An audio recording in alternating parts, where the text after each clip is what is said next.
So welcome everyone here. Welcome from S2 Spaceport SARABHAI.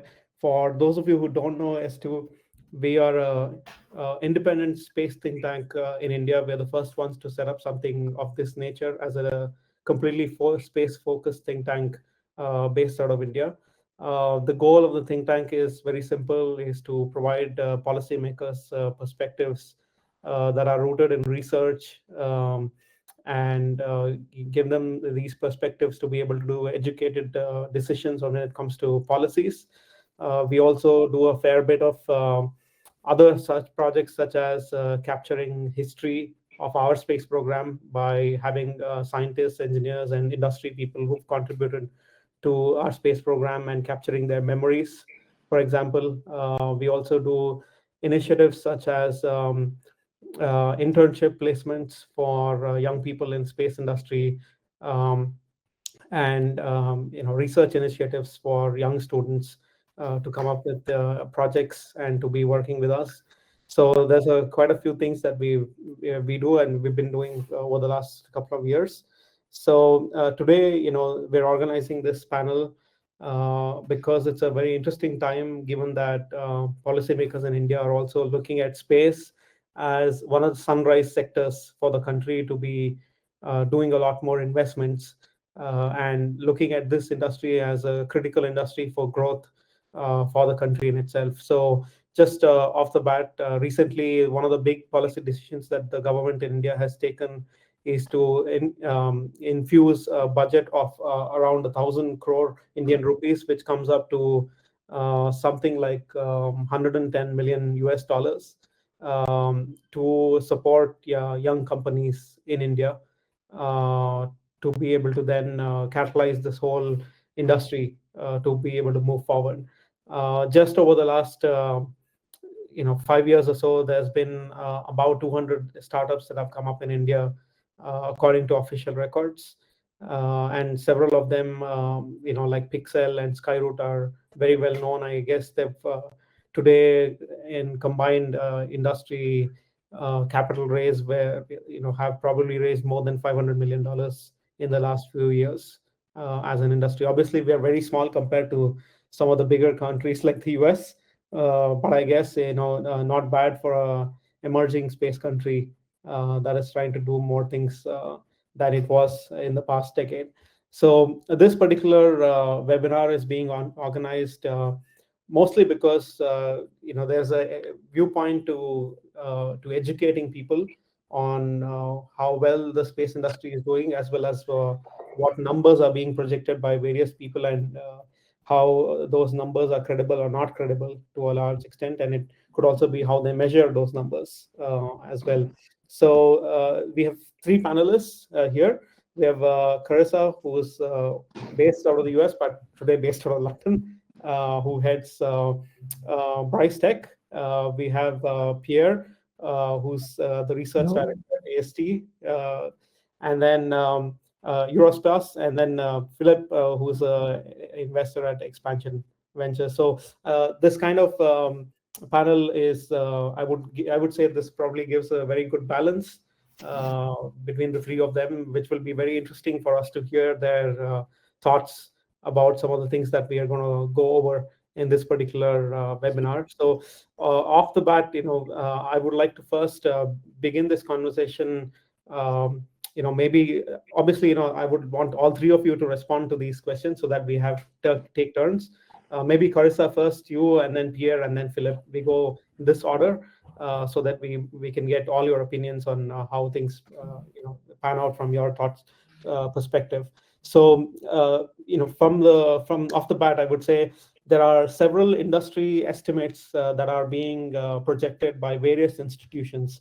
I would segregate these institutions as government institutions, such as the Bureau of Economic Analysis, or you have other such industry or government-based organizations that are keeping track of the space industry, and you have several consulting firms, including yourself, Carissa, there, or in your case, Eurospace is also doing a fair bit of this work, Pierre, and then there's Euroconsult, NSR. There's a few other consulting groups that are out there. And then there is all these banks that have put out a lot of estimates of trillions of dollars in space economy value and so on. And the disparity is quite big, because I think the Bureau of Economic Analysis projects it to be less than $200 billion or something of that nature, that I remember off the top of my head the last time, to somebody saying, space will be whatever 2.5 trillion or 3 trillion or whatever number trillion that is, in 2040 or so on. So obviously the disparity and the variance is very, very, very high in all of these things. From this angle, is there a reasonable projection on how big the industry is today, and at what rate the industry would be growing based on your experience so far? So Carissa, you first. Well, thank you so much for the opportunity to be here, and thank you for convening this discussion. It's an extremely important one, because people make decisions based on these numbers and based on this sort of analysis. So I think we'll probably have a fruitful discussion later about the motivations of some of the people developing estimates. And I think sometimes the motivation is to understand the facts, and sometimes the motivation is to support a programmatic or financial viewpoint. And so I'm going to put that aside for the moment and just talk very specifically about the different ways that the different things people are measuring when they say they're measuring the space economy. So the Bureau of Economic Analysis in the US has recently spent some time and energy to develop a model that seeks to understand essentially the value added contribution to GDP of commercial space companies. So that's a very specific and limited pool of companies that are doing identifiably space activities by their definition, and it is only commercial companies. Then there is a very sort of simple, straightforward, let's add up the revenue of all space companies. But even that's not quite so straightforward. And the Satellite Industry Association produces a report that BryceTech executes for them that looks at the revenue of space companies that are selling services to the end users and a few manufacturers, which is a little bit of a blended view of the value chain. Then you can look at investment into space companies, a very different number. You can look at employment. You can consider government space budgets, and do you add those to the revenue to understand the size? You can look at multiplier effects. So for every dollar spent in the U.S. economy on a space activity, what are the multipliers associated with that, sort of as transactional multipliers? And then there's a long history in space of looking at what I'll call the socioeconomic impacts, including the value of knowledge creation, which can get to very large numbers. And the reasons, so even beyond those, what you're measuring varying, there are other reasons why estimates differ. And one of the biggest is, what's a space company? So one of the products that came out recently, I think it was the World Economic Forum in collaboration, I believe it was with McKinsey, had a very large number for the current size of the space economy. And that is because it considered Uber to be a space company. Now, Uber's operations are certainly facilitated by, arguably enabled by GNSS satellites.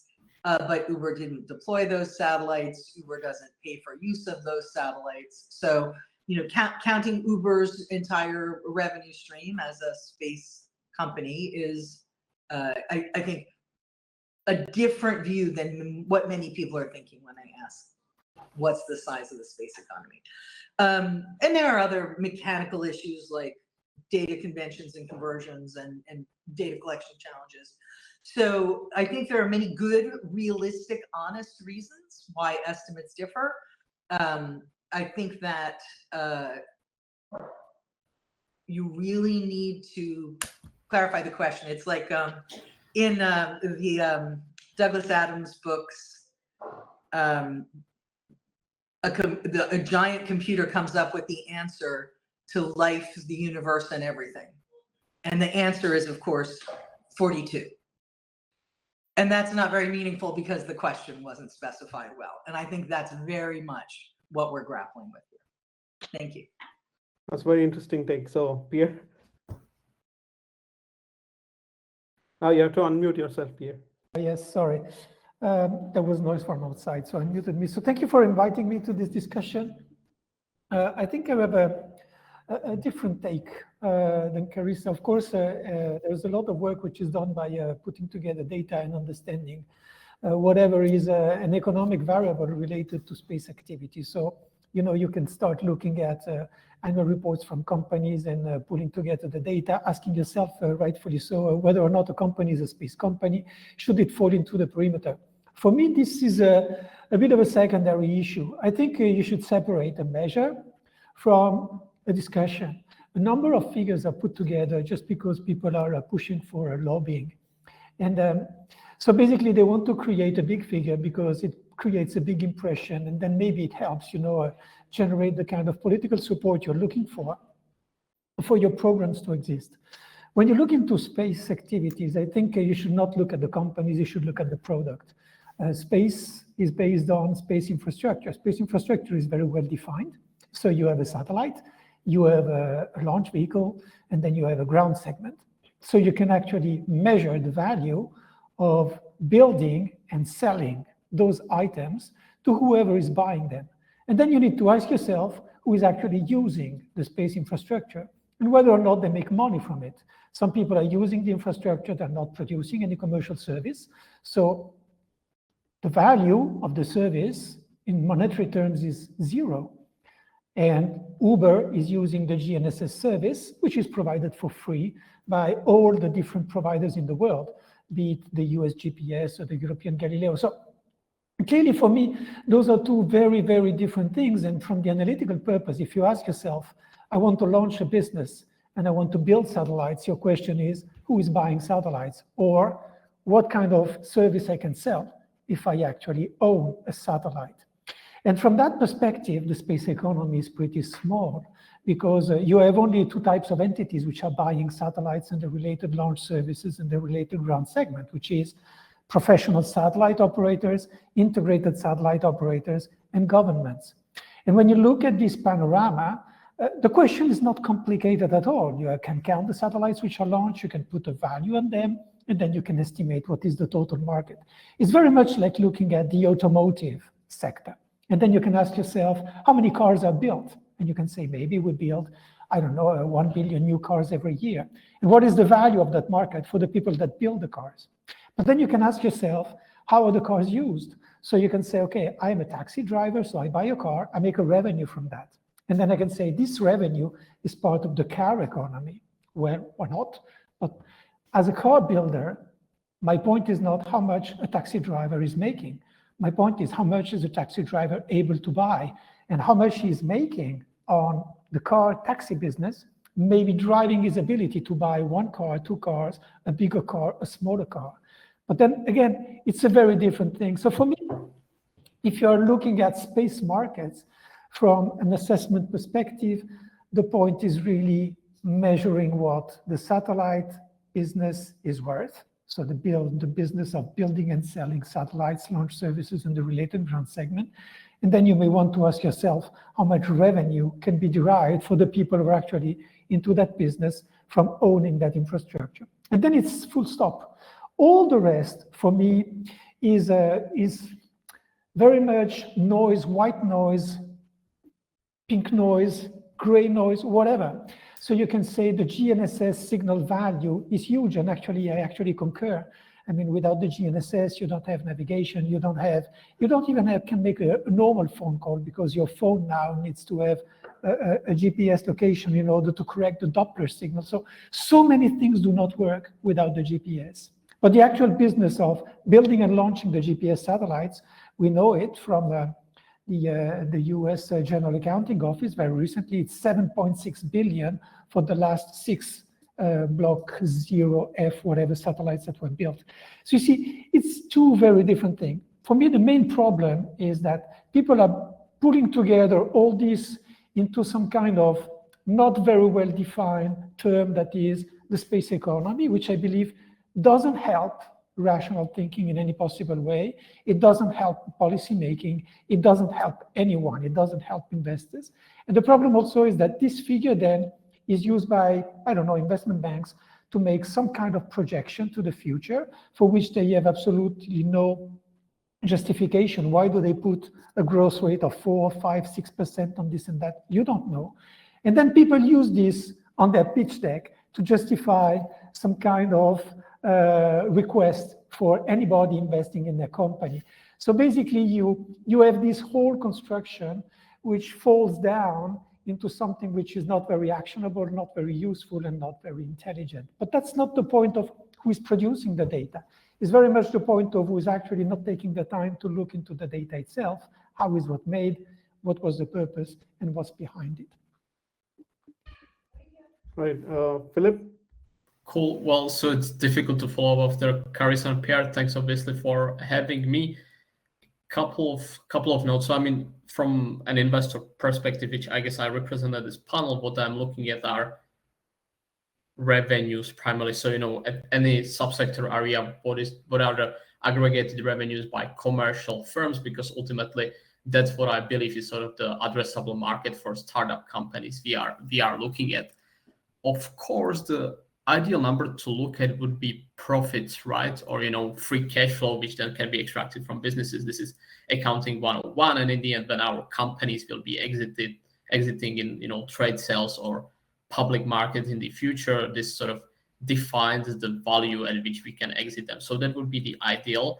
The problem is majority of sort of the space startups, you know, young space companies, which is where I spend most of my time, obviously, don't have any profits to report. So it's very difficult. And even those that do, assuming there are some privately held companies for which you can understand what the revenues are, the profits are much more difficult to get. And obviously there is a lot of manipulation. So I think revenues are sort of not the ideal measure, but somewhat comparable, relatively transparent amount you can work with. And then in the startup space economy, I think there are about, you know, if we are using very liberal estimate, there is about 100 space companies which make young space companies which make up to, you know, 500 million to 1 billion annual, you know, revenue, and then about other 100 companies which make, you know, around 10 million or so. So, you know, this gives you a pool is much less than the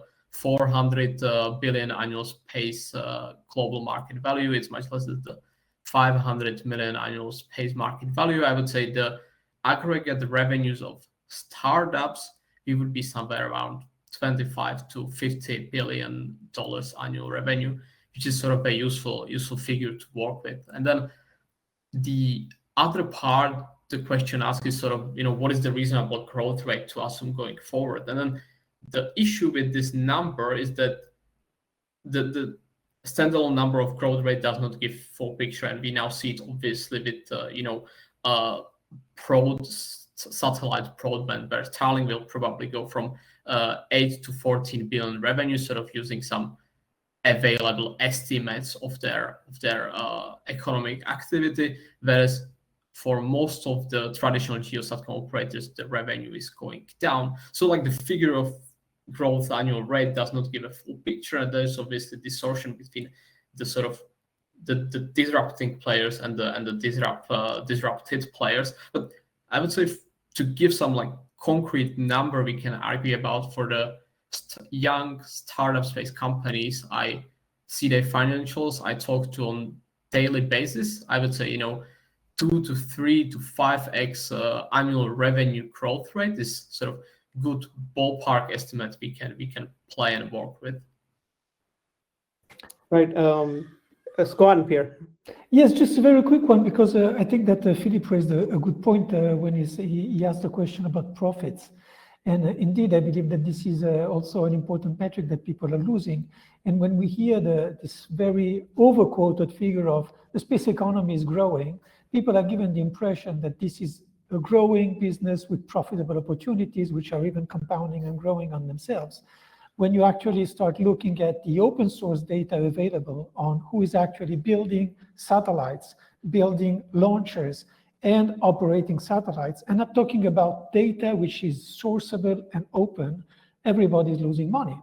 The number of people who are actually making a profit on this specific business segment, again, I repeat, building a satellite, building a launcher, and operating a satellite infrastructure, I need to see the company that actually makes money, the significant one. There are quite a few. OHB is an example, but it's a rare one. When you start looking at filed data into open repository, financial information of the companies, it's been a couple of years now that every single one is losing money, at least the significant ones. This, I believe, is concerning because then we have this dissonance between the message, oh, the space economy is growing, this is a bonanza environment, and then we have the reality of the companies which are not breaking even for the startups and which are not making money for the legacy players. And even the ones that were well established and making loads of profit, the geosatellite operators, which have been historically the ones making the most out of the space activity, even those guys now, as Filip was saying, are facing more difficult times. Carissa, we cannot You hear need to unmute yourself. Apologies. This is a great discussion, and if you don't mind, I'd like to jump in on this. So a few notes.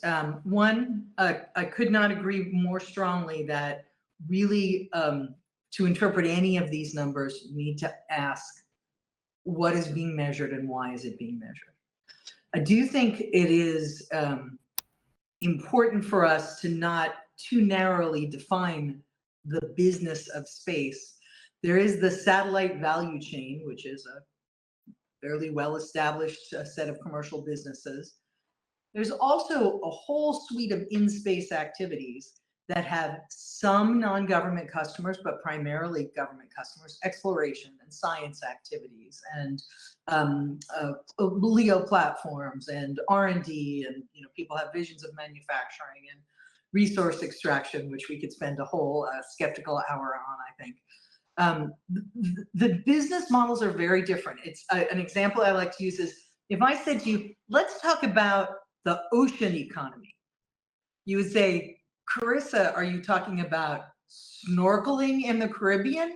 Are you talking about oil drilling? Are you talking about aquaculture or cruise ships? Those businesses are so different. Their fundamentals are so different. Their growth rates are so different. And I think equally in the space economy, we need to differentiate. Pierre made the excellent point that traditional satellite operators that were highly profitable are much less profitable. We're seeing continual declines in video traffic. We've seen emergent operators on the remote sensing side, and a bunch of those companies that SPAC that are trading at fairly low prices, and we can see their financials. We see the big mega constellations that are driving a lot of industry activity, launch rate manufacturing. And while they're growing in both revenue and subscribers, we don't yet know if that business case is going to close. So I think that segmentation and targeting, and that also, when you ask the question of what does the growth look like, the growth for a geosatellite operator that is primarily selling, access transponders that carry video is really different, arguably, than the growth of Starlink, and really different from the growth of a defense-oriented manufacturing capability in a major U.S. contractor where budgets are increasing. So I think it is very difficult to put a specific number on. And my final point, again, to agree on the companies not making money, because we've had this surge of venture investment over the last decade, tens of billions of dollars, there's been a little bit of a conflation of a company's ability to spend money with a company's ability to make money. So companies have spent money they've raised money, they've developed systems, they've deployed systems. That doesn't necessarily translate to making money. And one of the most compelling examples of that, and I'm certainly not saying they'll never make money, but is Blue Origin, which is, has had a very substantial amount of investment from a a very wealthy investor, certainly has generated some revenue, but really has had a bit more of a culture of development rather than sales. And so, that I think is a really interesting case study on just this topic. Cool. And maybe Right. Narayan, if I can again follow up. Yeah. So 2 points I would like to raise. So, as Carissa talks about the ocean economy, so I think, in a few years we will reach a state where we don't talk about space economy as one thing, because, space is not an economy. Space is a domain of operations, and then within which there are a couple of businesses that are practice. And that's also, when we are talking about the methodology of putting together forecast, you may notice that the space economy forecasts are usually quite questionable, but when you are speaking about industry specific forecasts, how many satellites will be launched, what are the revenues of specific satellite operators, you can usually either assess the numbers publicly or access them publicly, or you can reasonably estimate them. And as a consequence, these like subsector specific forecasts are generally much more realistic, reasonable, and useful than the general industry forecast. The other topic I would like to raise is so I think as an investor at this panel, I try to represent like realistic but somewhat more optimistic, positive. I mean, optimistic realism is probably how I sort of consider my paradigm on the industry. And so I think one thing again, forecasts generally have a difficulty capture is that it's very easy to overestimate change in within 5 years and then estimate it in underestimated within 10 years period. So if you are looking at the revenues from space tourism or space stations today, the revenues is zero because there are no commercial space stations out there. There are some service providers like Axiom, but there are no commercial space stations. And then so by default, if you are looking at these companies, their revenues are zero. And if you are looking at the return on investment, that is also zero, simply because there is no profit to otherwise base the return on investment upon.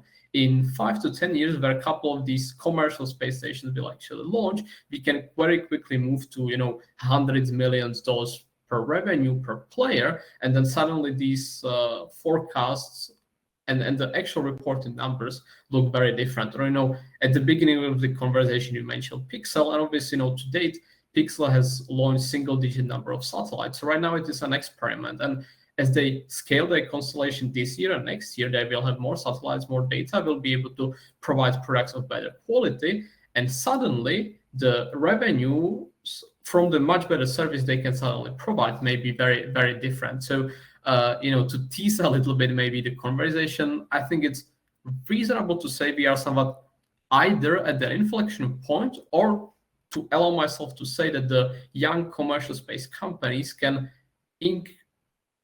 substantially increase amount of revenues they are generating. And when we are having this discussion in 5 years, the picture may look very, very different, which is what I and my colleagues obviously spend our time betting on. Right. So I think it's been an interesting discussion already on many of these things. So for the audience out there, there is a Q&A section. I see one question already. So if anybody out there wants to ask questions, please feel free to type in, and then at the end of the panel, we'll see if we have time to go through some of them.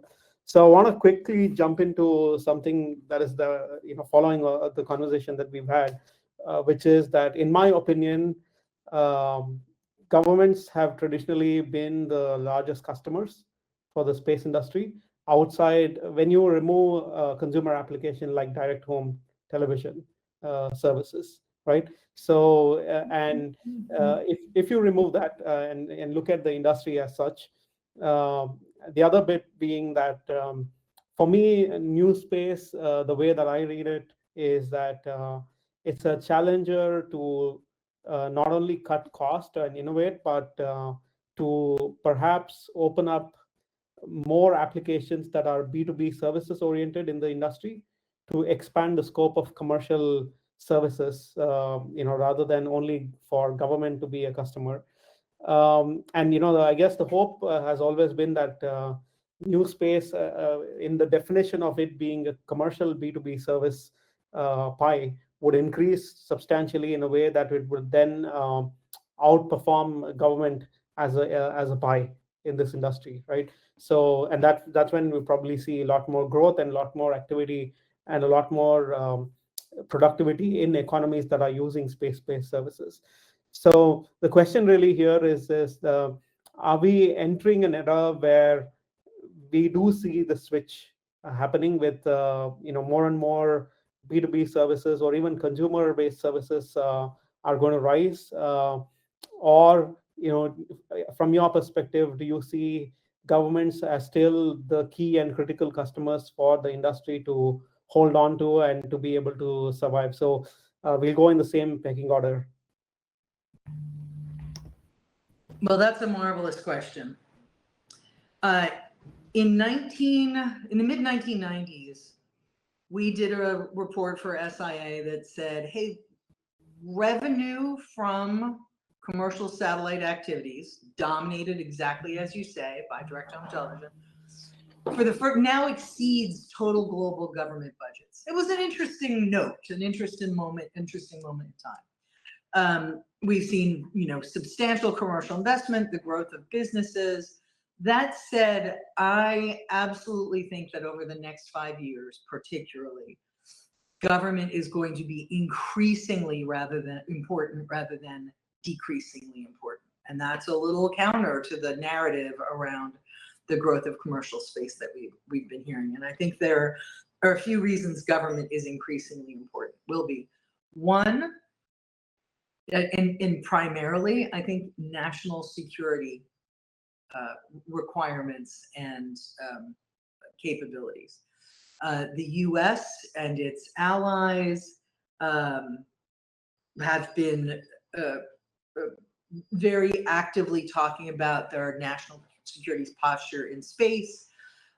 We've seen European nations, we've seen Japan sort of broadly repositioning themselves from a national security standpoint, and space activities are getting rolled into that.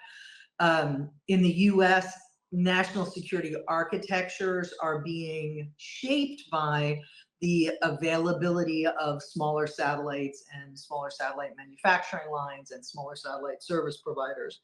The change in the launch landscape has certainly changed thinking there. So I think increasingly we are going to see government actors on the national security side have an impact on the commercial satellite industry globally, and absolutely very much in the US. Also, there's the Artemis program and the return to the moon, and I think there's some uncertainty around what exactly that is going to look like in the future because of challenges to date and changing budget postures in some key nations. But certainly there's an expectation that will continue to grow. And then the third area that is not government, that I think is really the potentially largest driver of a very large driver of revenues, is the emergence of the very large broadband systems. Of course, Starlink, Kuiper, OneWeb, although to a lesser extent since it re-architected and became much smaller. The Chinese systems, particularly I think G60, those systems and what customers they can find and what revenue they generate, that could be very impactful and will both affect government. Those systems are used by government organizations for remote locations. They're being incorporated into military and intelligence systems, but also fully commercial users. And I think the big question there is not, will they serve underserved users who can't get terrestrial options? I think the answer to that is yes. My sister, who is a marine focused geologist, is on a research vessel in the Arctic Circle right now, and I'm getting texts because they have Starlink. That wouldn't have happened just a few years ago. But also the question is, can those systems offer services that compete with terrestrial telecom providers? that's where there's a massive market. That's where there's potentially interesting growth. There are certainly technology barriers. Space systems are usually more expensive and not as high quality compared to the terrestrial alternative when you look at telecoms. So I think that will be a really interesting question there. So continued exploration, especially in national security, and how the broadband systems play out. Pierre? So yes, I might jump in. So I'm not fully in agreement, although I think that indeed there is a lot to agree on the fact that the future is also supported by government investment. What I would like to recall is that today, again, if you're in the business of building launchers, satellites, and the related ground segment, the professional one, 80% or maybe even 90% of your business opportunity is with government programs. And the remaining 10% is related to the commercial space. Of course, this remaining 10% can actually generate potentially a lot of profit in the future and may be driven by growing demand, especially in the domain of broadband applications. On the other hand, a major consequence of the broadband development is that the more users you have, the more infrastructure you have to deploy. And this requires that you have decreasing production costs, highly decreasing production costs. And this is what Starlink seems to have demonstrated so far. So if your satellites are expensive, if your launch service is expensive, then your broadband offering will never be sustainable and will never reach the big numbers that may be possible because people are consuming more and more data and may require to consume that data everywhere, even when there is no connection on Earth wireless system or even cable and so on. So there is a trend for the need for data on the consumer business. And this is clearly something that may drive a lot of demand for satellite deployment, but only if they become increasingly cheap and increasingly competitive with terrestrial solutions, which actually leaves a lot to interpretation and perspectives. So this said, if you remove broadband offering from the equation, what is left is a number of space applications that don't have, in my opinion, any potential to actually grow the demand for satellite and related launch services. So that falls back on governments. I've been doing space advocacy for the Trade Association of the European Space Industry for the past 30 years. And one thing I know is that you don't see exponential growth in government spending ever, whatever program you look at. Even during the COVID crisis, we haven't seen exponential funding in medical and health expenditure. So the growth we can expect from government spending for all those non-commercial applications, for me, can only be moderate. The fastest growing non-commercial program, the institutional program today, is the Chinese one, which is actually catching up with the USA in terms of strategic infrastructure, in terms of human space flight and so on. So you see, today the reality is still that without government, there is not a lot happening in space beyond broadband development. And for the future, broadband development can only really accelerate and reach, more users than it has today. Let's say 30, 40, maybe even 50 million users. But if so, it requires this incredibly decreasing infrastructure costs, which eventually turn into a space industry which doesn't make a lot of money by building those satellites and launchers. But of course, then they make money by selling the service. So you see, for me, there is no good reason to project a massive growth in the space business, again, meaning the business of actually building and launching the satellites. Cool. My turn. Couple of notes. So on the government spending. So I mean, I think as an investor, again, I look at two different perspectives: the positive and the normative one. And from a positive perspective, I absolutely cannot ignore the levels of government spending, and it's going to grow for the future, especially in the emerging markets. I mean, I see both in the news and both sort of in the background in prior dealings, I see a lot of countries which have very little to no current space infrastructure looking and investing into procuring satellites and space systems in the next coming years, and the demand there is quite intense. So emerging markets is a big driver of the governmental spending on space. That's one part. In the US, I think people underestimate the sort of critical geopolitical situation in which especially the United States currently are, and sort of the consequence on like internal decision making of the US sort of defense industry. And we see that every day with the Stratify announcements, and even more in private. Like I don't have the very long-term view on this, but I see extremely young companies getting really significant millions to tens of millions dollars type of support from the US government, which obviously reflects the political situation in which the US currently is, and that is going to sort of proliferate to the rest of the world. So I point out a few days ago that there are very few countries in the world which actually have their own like sort of significant constellation. So SDA being the prime example, we have seen in Europe this didn't play out. There are some sort of smaller constellation project like the missile detection and warning system Odin, which Europe is working on, but it's nowhere the SDA scale. And we will see this proliferate around the world. So Japan will certainly have their own constellation for national security reasons. China, definitely. Russia, they have it today.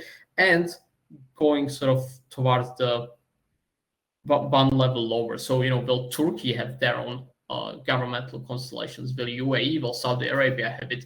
Iran is building their own indigenous space program. Will Australia, some individual countries in Europe have their own governmental constellations. So I think on the governmental spending opportunity, there is much more to see. And then transitioning to the second part of the question, sort of what I would like to see, or can the governmental spending provide the substantially growing hockey stick type of revenue, which I as a venture capitalist want to see? And I think the answer is no, because obviously governmental priorities change over time, and we have seen this, 20 years ago with Digital Globe and GOI, and why they merged in the end. So for the commercial opportunity, I think is much more like an if statement, and there are sort of two core hurdles to unlock, and one of them is sort of enterprise adoption of space. I see a lot of large, Fortune 500 companies looking and investing in their own space projects and looking at ways how to work with space companies. Currently, most of them are in the state of pilot projects, and they have to move towards like a substantial sort of in production type of project. So that's the first part, and the second part is something I would call the ease of doing space business. So again, there is this like notion of rapidly growing space economy, but if we narrow it down to like everyday operations with space companies, there are some always ridiculous things still happening, like small satellites having to be on the stand 5 or like 6 months before the launch date in order to be integrated to allow everybody like reserve time. That obviously means that small company has their payload for 6 months waiting to launch without being able to generate any information or revenue out of it, which is a massive hurdle for small commercial companies. And every day we see like these ridiculous examples of inefficiencies, and over time these have to be mitigated in order to open space for more commercial enterprise adoption. Right. So in the interest of time, I'm gonna discuss one last question before we go into Q&A. So one of the things that is happening in some of the emerging space economies is that a lot of governments are interested in propping up the space industry because they are looking at this as I said, one of the sectors to grow. So a good example is even India, for example, where the government has been very, very active in the last couple of years in saying that we want to do more in space.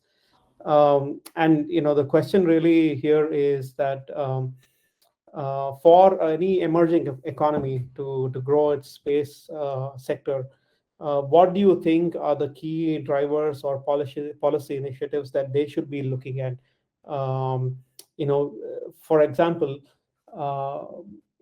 one of the ways that let's say the government in India could be looking at space is that it is a parallel to the IT industry because it's high tech. That there is, for example, talent in India that is being utilized by the IT industry to provide services, and these companies that are based in India provide services to Fortune 500 and more, and even governments around the world. And then there's a huge economy that is built on top of that at the end. So while the tech part of it may be real, the customer bit may not be real at the end, at least in my opinion, as to access to the customers. And it's not a free market. At least space for me is not a free market to have that thing, right? So I'm not sure if those things align with policymakers thinking as such.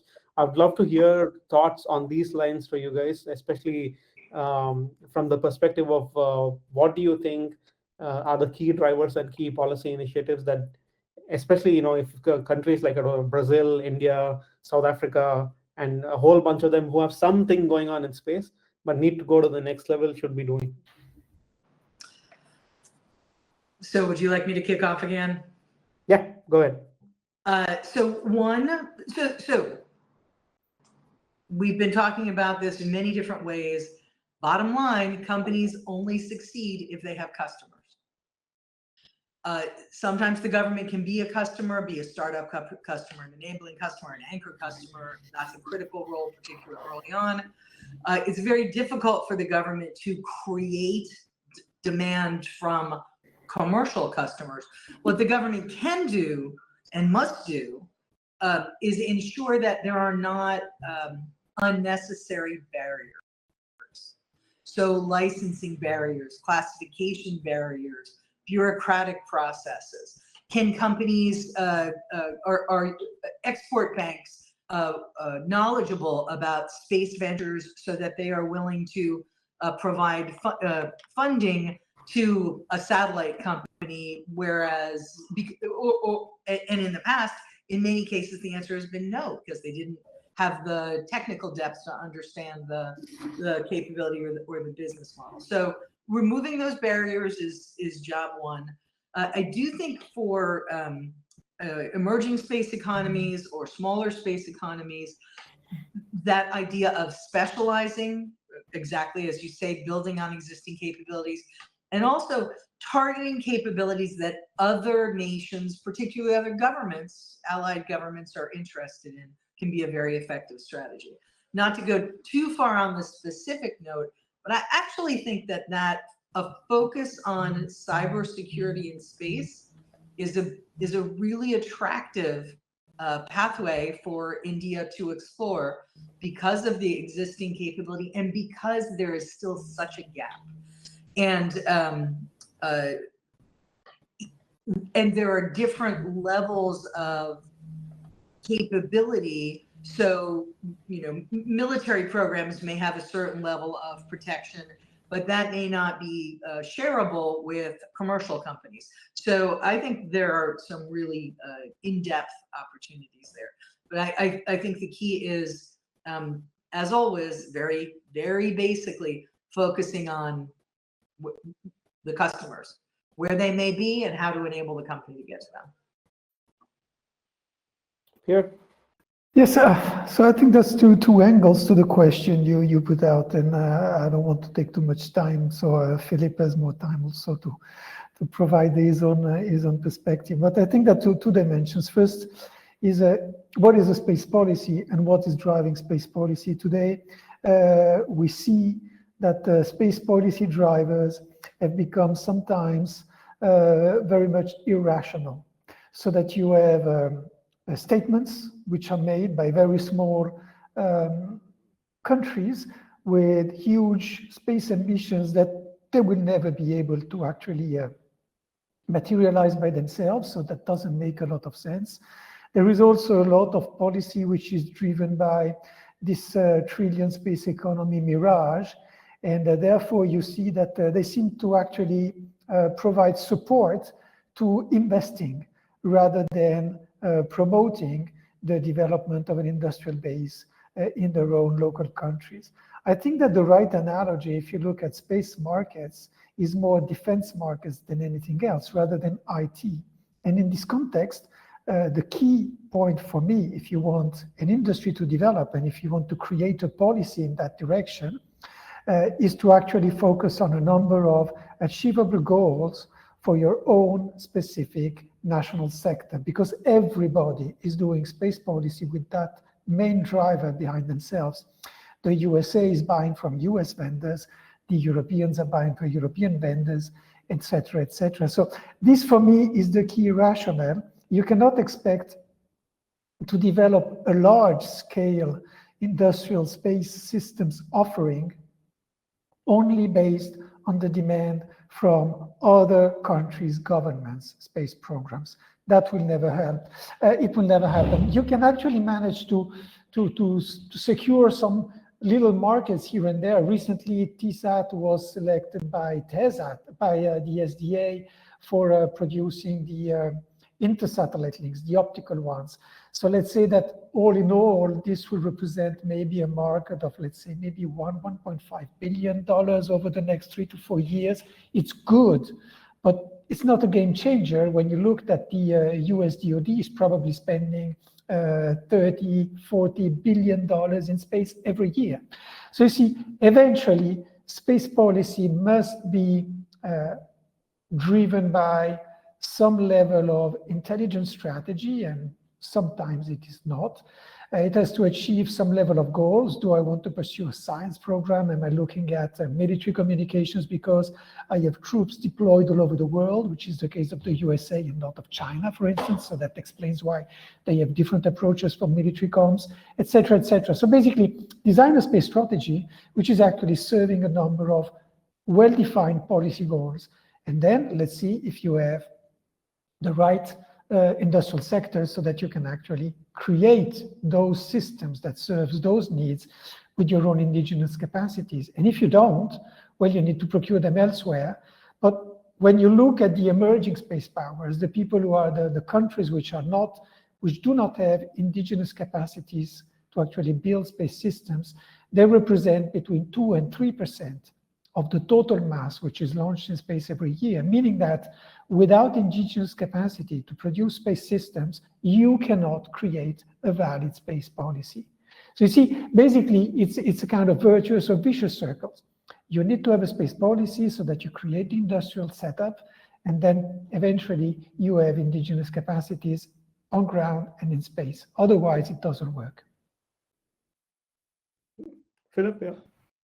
Cool. Couple of points again. So maybe, what I think is important about the question is posed is sort of distinguish between growing or setting up and growing the space defense industrial base, and then setting up, growing the commercial space industry. And so, there are a lot of countries which right now have basically zero level of indigenous capacity to produce spacecraft or do space industry locally. And then, the policy steps there are quite obvious, support education, support infrastructure, and invest in knowledge transfer programs.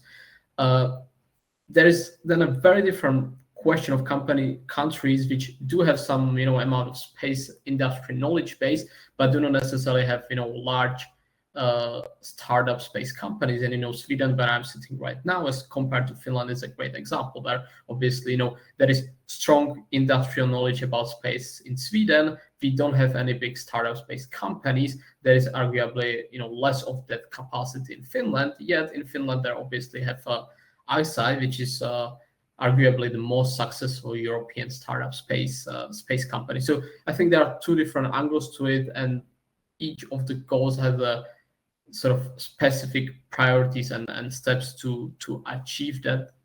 So that's one thing to mention. And then other thing I'm quite passionate about is changing procurement rules, specifically in the European context, sort of create pathways for young new entrants to the market to participate on often governmentally driven or institutionally procured space opportunities. And so, my PNT is my precision navigation timing is my favorite example of this, where obviously in the US, they set up the policy in the way that startup space companies can participate in this market, Transpoint or Xona being example. Whereas in Europe, the primary PNT program has been awarded to a consortium of established space players, which means that young European space companies do not have the opportunity to participate in this potentially important, valuable market in the future. So thinking very hard about the procurement rules and whether the sort of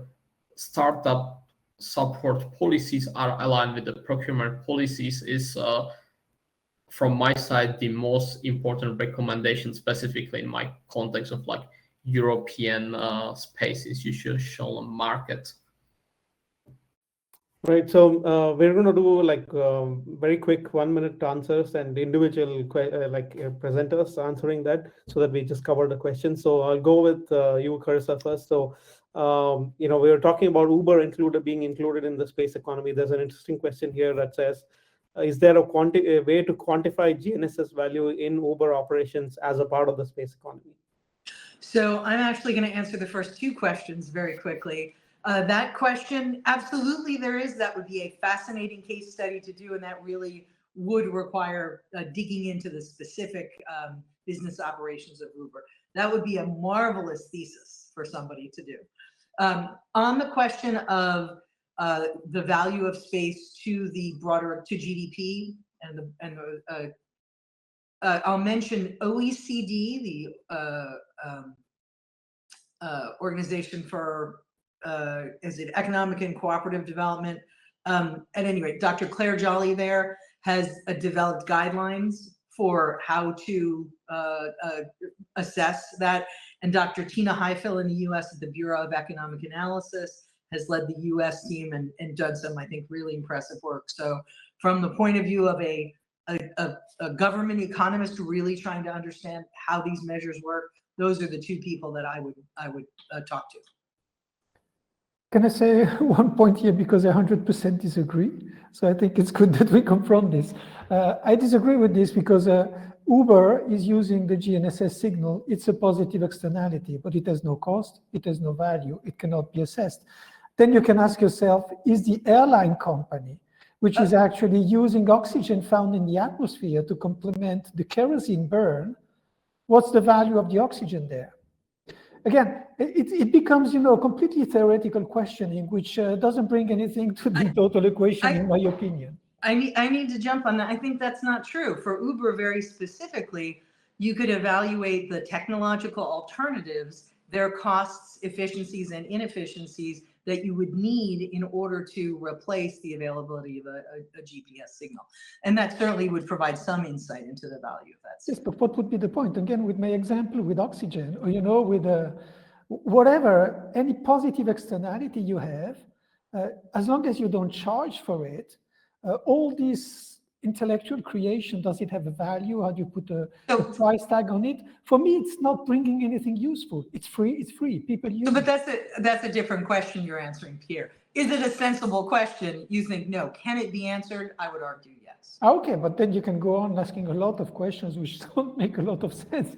And then why answer them at all, So for me, again, it's a positive externality. There are a lot of negative externalities as well, which you may want to put into the equation. Environmental economy now is actually moving the needle on those points a lot. So they're looking at what is the negative externality of a lot of activities, including broadband constellations for satellites. There's been a report that came out recently, which is actually showing that those broadband constellations are the less efficient way to provide broadband to the people in terms of energy consumption, in terms of whatever. So you see, there's a lot of things going on. But on the point of positive externalities, again, as a bona fide economist, I'm saying that doesn't make a lot of sense to actually measure what and what at Uber level, but Tinder and Grindr and whatever, they're making exactly the same use of the GPS signal. Okay, so I would say, I guess there's obviously there's points to agree and the points to disagree at the end there. So, but I think we're a little bit over time, but I would, let's say, one last question before we close out.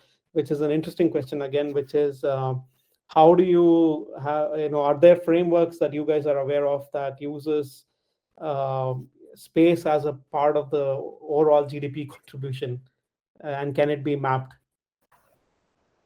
The second question is also, I think, very interesting. I didn't understand the question. I'm sorry. So the question here, it says, okay, if there's a way of mapping what is the space sector's economic contribution to a nation's GDP, are there frameworks that allow you to do this? And just to reiterate, OECD and the Bureau of Economic Analysis in the US have done that and have a very well-defined methodology for doing that. Yeah, but that's the, there's a lot of way of doing it. Again, they have one, which is usually the RIMS methodology, which they're using. So basically it's an input-output model. So you say, okay, we create such a value added, and then we look through a number of sectors and see what kind of value is created elsewhere. The problem with that is that this is a non-null-sum kind of approach. So basically you start on one side, and then you say that this is the entry point, and so it provides you to an exit point. But if you choose another entry point, you can come to another exit point, and the two will not be mutually usable. So for me, the point again is always the same.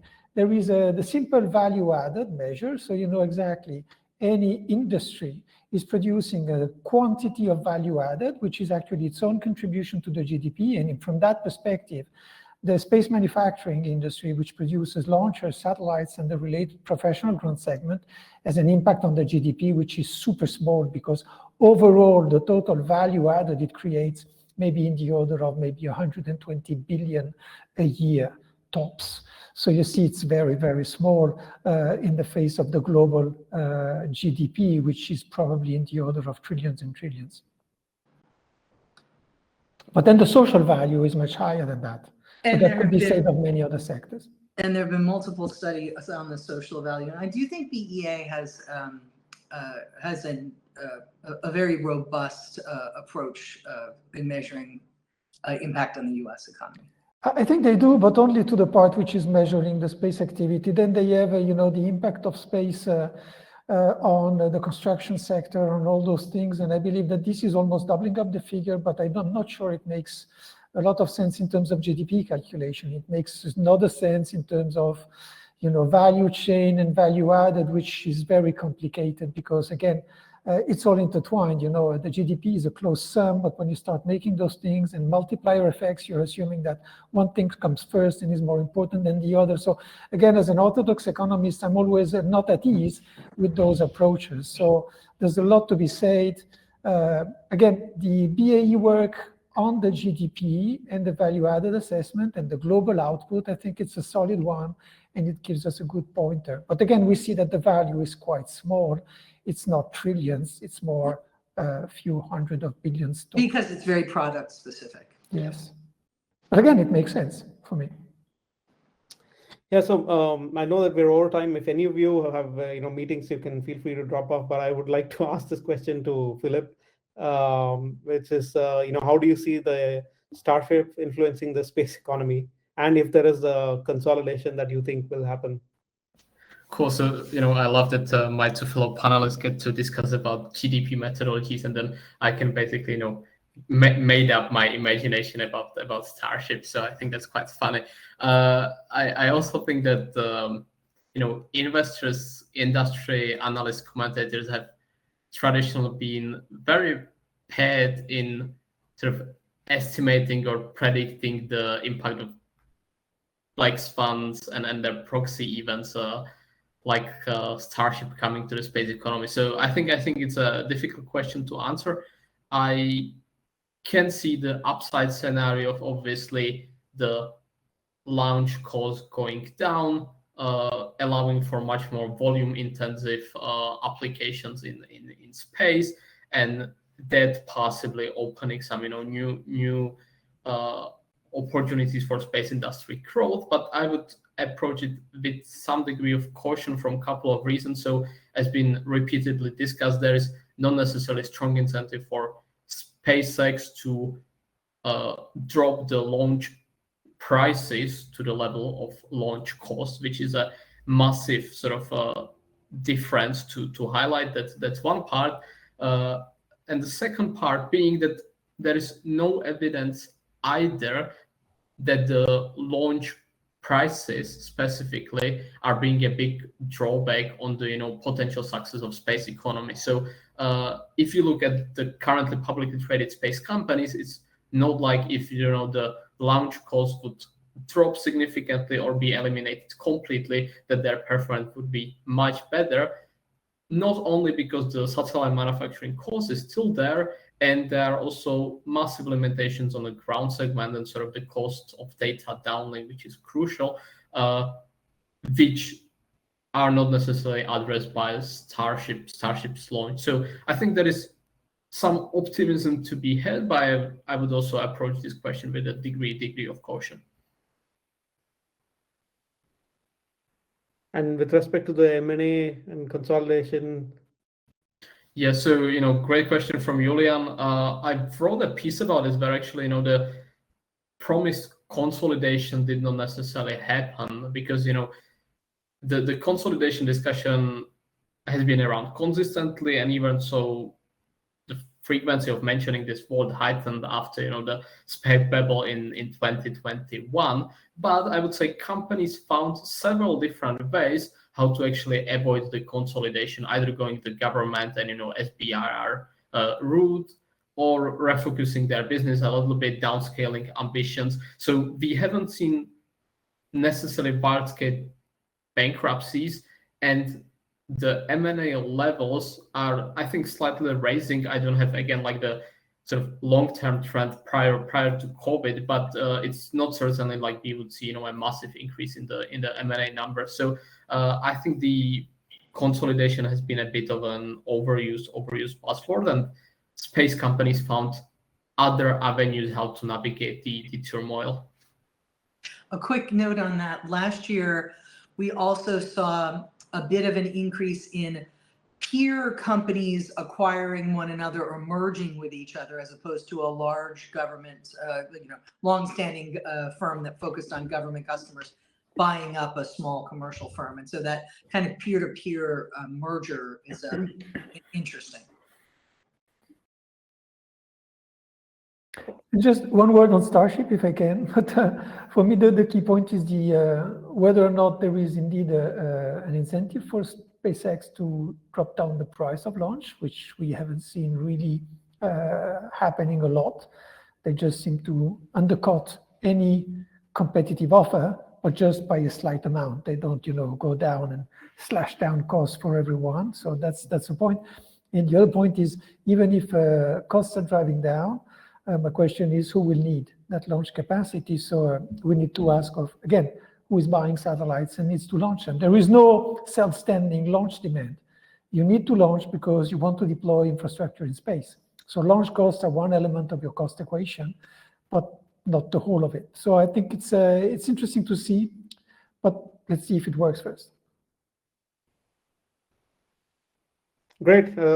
Thank you all for spending a lot of your time, although we went a little bit over time. But I think this was a very, very interesting discussion. And the back and forth is something that I really enjoyed. I think people will definitely benefit from listening to all of this. We'll put this out for people who couldn't join the webinar to be able to watch it and learn from it as well. And if there are people who are having questions further, I recommend getting in touch with you over LinkedIn if you can then connect and answer their questions. So thank you again for taking the time, and then see you all sometime in the future in person.